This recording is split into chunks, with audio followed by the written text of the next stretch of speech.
नमस्कार दोस्तों, एजुकेशन 24 में आपका स्वागत है। दोस्तों आज का वीडियो बहुत ही खास होने वाला है, क्योंकि आज के इस वीडियो में हम लोग जानेंगे कि बीए परीक्षा में अगर कोई प्रश्न समझ में ना आए या फिर उस प्रश्न का उत्तर याद ना आए तो उस कंडीशन में हम उस प्रश्न का हेडिंग कैसे बनाएंगे, उसका उत्तर कैसे लिखेंगे, आज के इस वीडियो में हम लोग जानेंगे। तो आइए देर न करते हुए वीडियो को शुरू करते हैं और जानते हैं। दोस्तों बीए परीक्षा में जब भी आपको कोई प्रश्न समझ में ना आए या फिर उस प्रश्न का उत्तर याद ना आए तो उस कंडीशन में आपको हमेशा दो काम करना है। सबसे पहले क्वेश्चन को पढ़ना है और क्वेश्चन को पढ़ने के बाद क्वेश्चन का खंडन करना है, और क्वेश्चन का खंडन करने के बाद दूसरे स्टेप में क्या करना है कि उस क्वेश्चन के अंदर आपको जिस शब्द के बारे में जानकारी हो उसी को लेकर के विस्तारित करना है, उसी को लेकर के हेडिंग बनाना है और उसी को लेकर के उसका उत्तर लिखना है। जैसे दोस्तों यहाँ पे मैं आपको बना करके दिखा रहा हूँ, ध्यान से समझिएगा। यहाँ पे दोस्तों आपका क्वेश्चन है कि विश्व भारती के शिक्षा स्वरूप की व्याख्या कीजिए। अब दोस्तों अगर आपको विश्व भारती के शिक्षा स्वरूप के बारे में पता है तब तो आप इसका उत्तर लिख पाएंगे, लेकिन अगर आपको विश्व भारती के शिक्षा स्वरूप के बारे में नहीं पता है तब आप क्या करेंगे दोस्तों, यहाँ पे क्वेश्चन का खंडन करेंगे।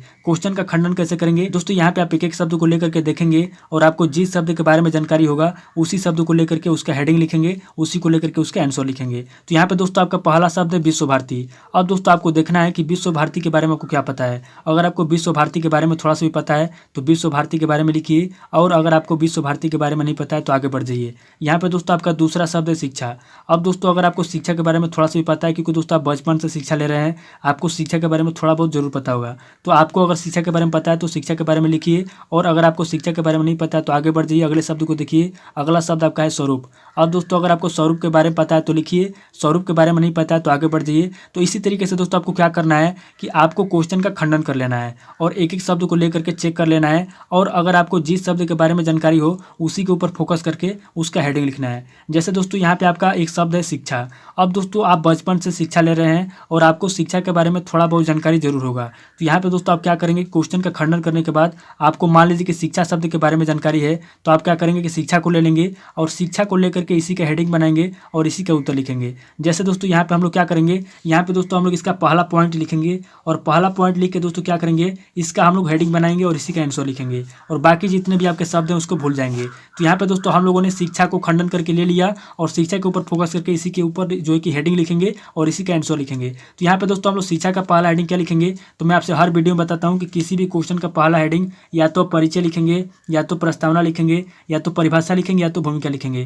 तो यहाँ पे दोस्तों ये शिक्षा शास्त्र का क्वेश्चन है, तो यहाँ पे दोस्तों हम लोग लिखेंगे इसका परिभाषा, यानी कि शिक्षा की क्या परिभाषा होता है। सबसे पहले दोस्तों हम लोग बना के यहाँ पे परिभाषा लिखेंगे। और एक बात हमेशा याद रखिएगा दोस्तों, अगर आप किसी भी क्वेश्चन के आंसर बना करके लिख रहे हैं तो आपका जो हेडिंग होना चाहिए क्वेश्चन के अनुसार होना चाहिए, यानी कि प्रश्न के अनुसार होना चाहिए, प्रश्न से मिलता जुलता होना चाहिए, बाहर से नहीं लिखना है आपको। जो भी अगर आप किसी भी क्वेश्चन का आंसर लिख रहे हैं बना करके तो उसका हेडिंग प्रश्न के अनुसार लिखिए। आंसर में आप कुछ भी लिखे चलेगा, लेकिन आपको हेडिंग बना करके लिखना है प्रश्न के अनुसार। यहाँ पे दोस्तों हमारा पहला हेडिंग हो गया शिक्षा की परिभाषा।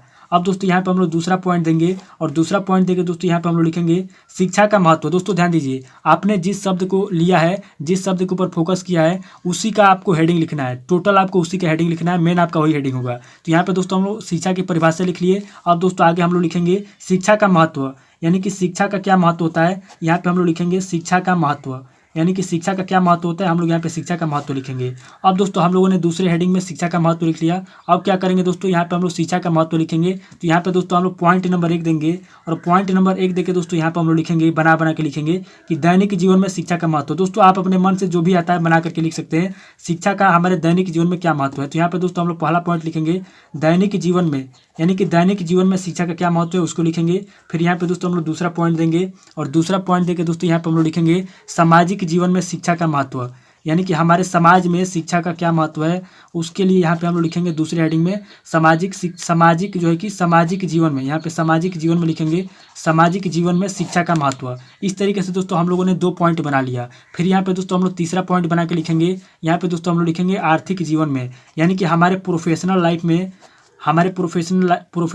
में कामकाजी जीवन में, आर्थिक जीवन में शिक्षा का क्या महत्व, यहाँ पे हम लोग लिखेंगे आर्थिक जीवन में, या फिर इसको बोल सकते हैं कि प्रोफेशनल लाइफ बोल सकते हैं, या फिर कामकाजी जीवन बोल सकते हैं, या फिर आर्थिक जीवन बोल सकते हैं, कुछ भी बोल सकते हैं। तो यहाँ पे दोस्तों हम तीसरा हेडिंग हो जाएगा आर्थिक जीवन में शिक्षा का महत्व। तो यहाँ पे दोस्तों हम लोगों ने दूसरे हेडिंग के अंदर 3 पॉइंट लिख लिया, दैनिक जीवन में, सामाजिक जीवन में और आर्थिक जीवन में। दोस्तों आप बना के कुछ भी लिख सकते हैं, लेकिन याद रहे आपका जो भी हेडिंग होगा प्रश्न के अनुसार होगा।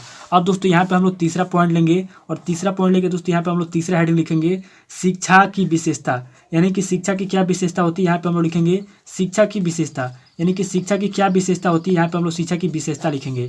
अब दोस्तों यहाँ पे हम लोग शिक्षा की विशेषता लिख लिए। यहाँ पे हम लोग चौथा पॉइंट देंगे और चौथा पॉइंट देके दोस्तों हम लोग लिखेंगे कि शिक्षा की उपयोगिता, यानी कि शिक्षा की क्या उपयोगिता है। यहाँ पे दोस्तों हम लोग लिखेंगे शिक्षा की उपयोगिता, शिक्षा की उपयोगिता, यानी कि शिक्षा की क्या उपयोगिता है, यहाँ पे शिक्षा की उपयोगिता लिखेंगे। एक बात का हमेशा याद रखिएगा दोस्तों, आपने जिस शब्द को फोकस किया है केवल उसी शब्द को लेकर के आप हेडिंग बनाएंगे, बाहर से आप कुछ भी नहीं बनाएंगे, क्योंकि आपको केवल उसी शब्द के बारे में पता है। अगर आपको और शब्द के बारे में पता है तो लिखिए, नहीं पता है तो आप केवल उसी को लेकर के यहाँ पे हेडिंग बनाइए और उसी का लेकर यहाँ पे आंसर लिखिए। तो यहाँ पे दोस्तों हम लोग का 4 हेडिंग हो गया, शिक्षा की उपयोगिता हो गया, शिक्षा की विशेषता हो गया। अब दोस्तों यहाँ पे हम लोग 5वां पॉइंट देंगे और 5वां पॉइंट देके दोस्तों यहाँ पे हम लोग लिखेंगे शिक्षा में कमी, यानी कि जो हमारी शिक्षा है उसके अंदर क्या कमी है। यहाँ पे दोस्तों हम लोग लिखेंगे शिक्षा में कमी, यानी कि शिक्षा में क्या कमी है, शिक्षा के यहाँ पे कमी लिखेंगे बना बना के।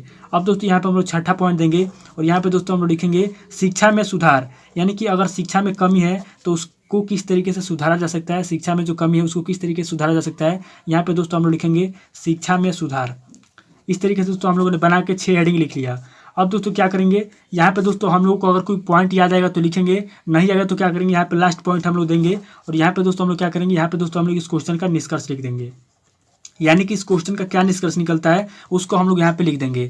तो आपको क्या करना है दोस्तों कि इस तरीके से जिस भी क्वेश्चन के आंसर आपको पता नहीं होगा उसको बना बना के लिखना है और सबसे पहले क्वेश्चन का इस तरीके से खंडन कर लेना है और आपको जिस शब्द के बारे में पता हो उसी को पॉइंट करके फोकस करके इस तरीके से बना करके लिख लेना है। और आपका जो भी हेडिंग रहेगा क्वेश्चन के अनुसार रहेगा, बाकी आप आंसर में अपने मन से बना के कुछ भी लिखे चलेगा। इस बात का अफसोस मत कीजिए कि एग्जामिनर आपको नंबर देगा कि नहीं देगा। दोस्तों अगर आप अच्छे तरीके से बना करके लिखे रहेंगे, राइटिंग अगर आपकी अच्छी रहेगी तो एग्जामिनर आपको जरूर नंबर देगा।